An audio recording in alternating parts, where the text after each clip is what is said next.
friends, welcome to Nina's kitchen. Today I will make a very unique dish which you can use for the dinner, lunch or any guest comes. This is the Rajasthani, one of the province of India. It's a very famous dish which is called Daal Bati. Daal Bati is kind of a very rich food. People love it and it's little bit of heavy stuff too. Let's start to make this Daal Bati. In order to make this Daal Bati, I have taken 2 cups of the whole wheat flour. As you can see that when I take the 1 cup of the flour, I don't press it, I just take it very easy. And half cup of the semolina. The reason I am taking the semolina because my flour is very smooth, but your flour is very little bit of the mixed one like a bakri stuff, then you don't have to add the semolina or Sooji. Basically, to make the flour little bit crispy, I add this Sooji.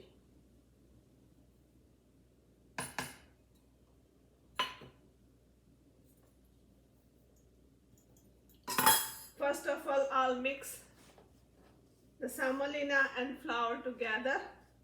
Now I will add the salt.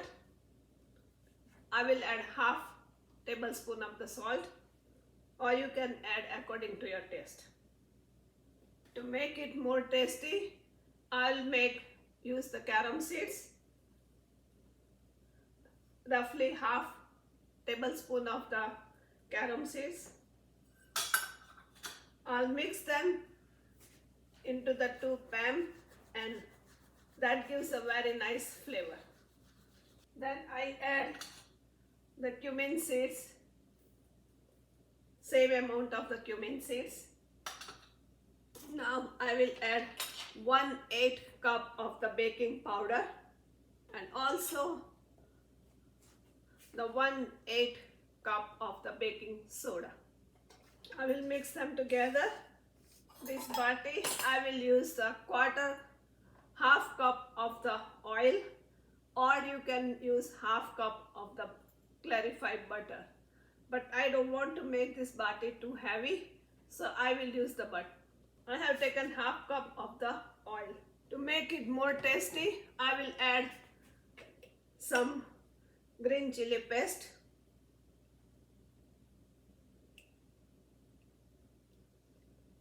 This green chili paste is totally optional, but if you like too spicy, then you can add it. Otherwise, if you are making for the kids, you can skip them too.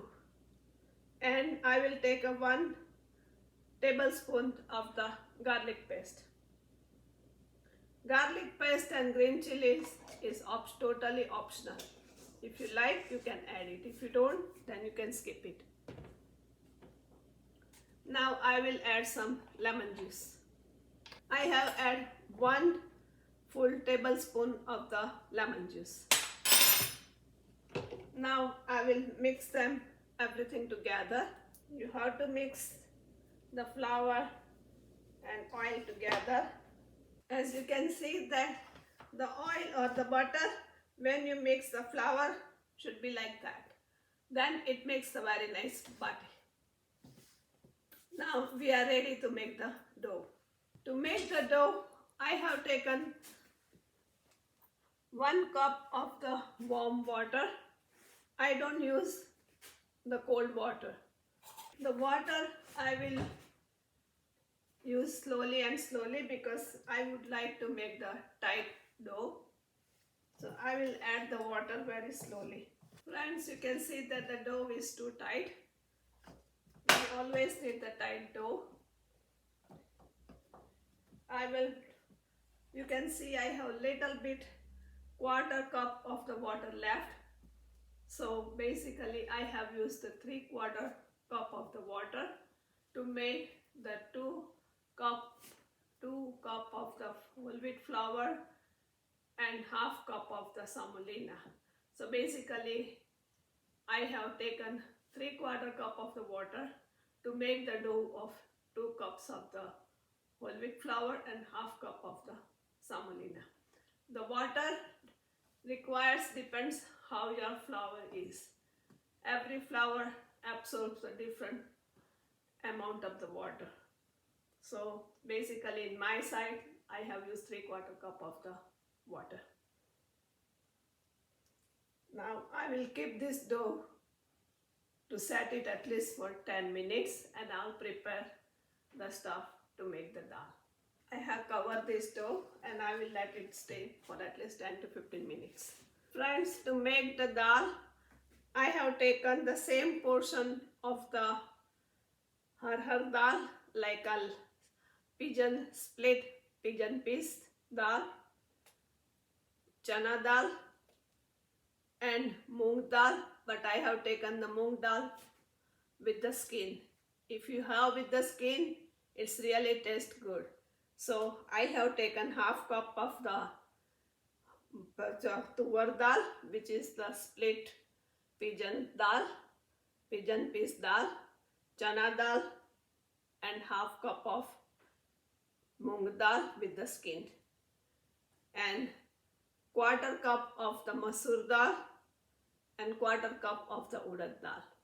So basically I have taken the same portion of this 3 dal and less than a half portion of this tur dal and urad dal. I will soak them for at least for 2 hours so it can cook very nicely and very fast. Friends, this is 2 hours before I have soaked all the dal. Now I am ready to put them into the pressure cooker. Some people, they cook on the stove, but it's a very long process. It takes it a bit longer. So I will put them into the pressure cooker. Friends, when I boil the dal into the pressure cooker, I'll put some salt inside.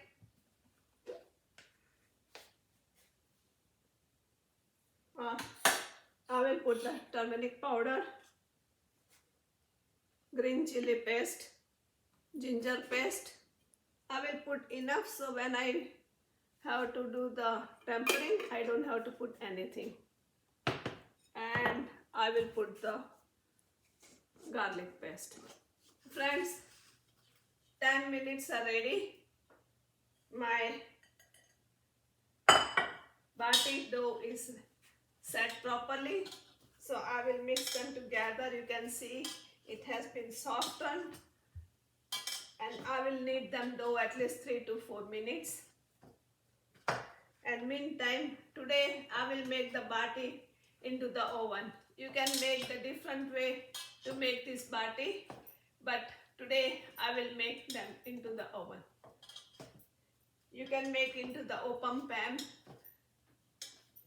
but when you make into the open pan, you have to put it on the stove, the pan on the very medium heat or low to medium, and then you have to make the Bati. But today I will make all my Bati into the oven. I have preheat the oven for 375 degree, and meantime I will make the Bati ready. Now I have kneaded the dough properly. I am trying to make the ball to make the Bati. I will not make too big one, but not too small one, just a medium size of the ball, just like a lemon size of the ball. Friends, the dal has boiled. Now my oven has been preheat properly, so I will grease some oil into this pan, and I have made all these Batis ready, so they are ready to go into the oven. I'll grease the pan properly, put the Bati. I have put all the Batis into the pan, and I'll put some oil on the top. I have put all the Batis into the oven for 25 minutes. Friends, now I will prepare the tempering for the dal. Friends, my dal has boiled properly. Bati is under the oven. Now I am making the tempering for the dal. For the tempering, as I told you in the past, this is the heavy food. So for the tempering, I always use the 3 tablespoons of the butter, clarified butter, which is the ghee. In this item, the ghee tastes always good.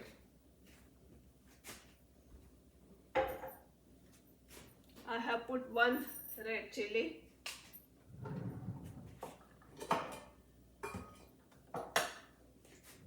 cumin seeds,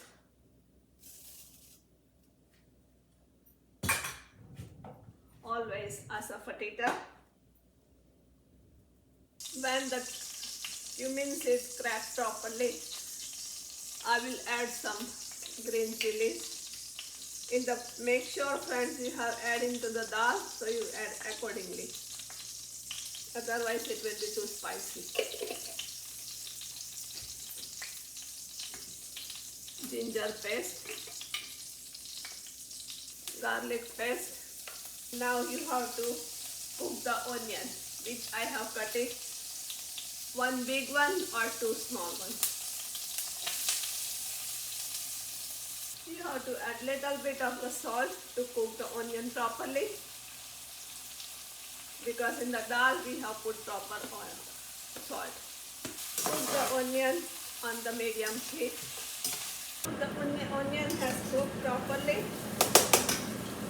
so I will add the tomatoes. The tempering will take a little bit longer, and I will add the red chili powder, cumin and coriander powder, and let it cook properly. Friends, now I will add some tomato puree. Tomato puree is totally optional. As you can see that the tomato and onion have cooked properly, and meantime my dal has cooked properly too. So what I will do, I will add the dal into this tempering. Now friends, the temper has been done, so what I will do, I'll put this dal into the bigger pot so it can boil properly and cook properly. Now friends, 25 minutes have been done, so let's check the oven. Friends, you can see that all the batis has been cracked properly. Now one side is done, so what I will do, I will change the side and put it for another half an hour into the oven. Now you can brush them again, either with the oil or with the butter. I prefer the oil because I don't want to make it too heavy. I will let it cook for another 30 minutes on the same temperature. Now the dal is boiling, the batis are in the oven, and almost the same time the dal and the bati will be ready. This dal is not too thin, but it has to be a little bit thick. So you have to let it cook on the medium to slow heat, but you have to make sure every 2 to 3 minutes you have to mix them, because the dal should not sit down at the bottom.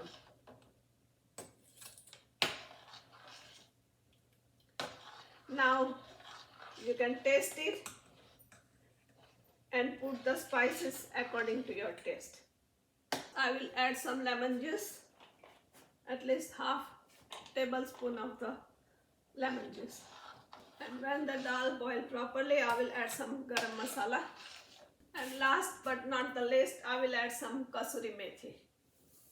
That really gives a good flavor into this dal.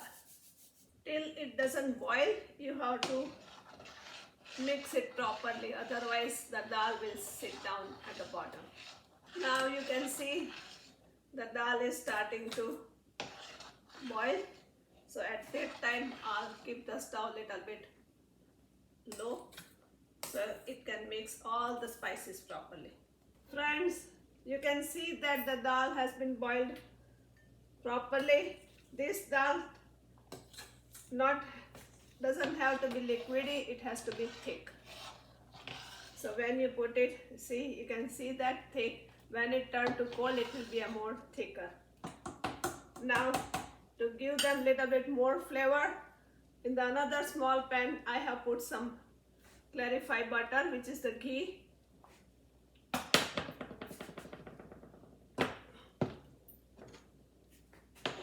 I let it boil, and when it boils, I will put some cumin seeds to get in much better flavor.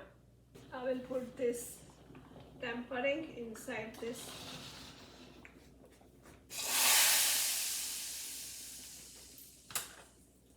To give a nice flavor. Friends, you can see that the dal is getting very nice. Now I have to check the bati. You can see that, friends, the batis are very nice brownish, cooked properly, and dal is ready. Now we are ready to serve. Let's try. Friends, you can see that all the batis are brownish, completely baked properly. Now we have to serve them. You can garnish with the dal and the bati, and this is the perfect Rajasthani food. And later on, if you like, you can have the rice too. But this is the perfect way to make this Rajasthani food. Friends, now you make it at home, feed to your family and friends, and enjoy the food. Thank you very much for your watching my channel, and also do not forget to write the comments into the comment section box, and also don't forget to subscribe my channel. Thank you very much for watching my channel.